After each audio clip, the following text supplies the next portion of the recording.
So, anong sasabihin mo sa akin? Wala kang maisip na idea na art block ka, 'di ba?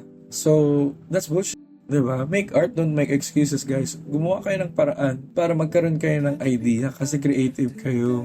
Meron kayong powers to be able to find a solution to whatever art problem you have because you are an artist. An artist creates something out of nothing. If you are thinking about nothing, you're still able to create something out of it, right? Kasi artist ka nga eh. Pumulot ka ng toothpick, magbato mo yung toothpick sa sahig, bato mo yung pintura doon, gumawa ka ng blankong papel, isalpak mo doon yung pintura at papel, paglabas mo may abstract pen. Parang ang daming paraan.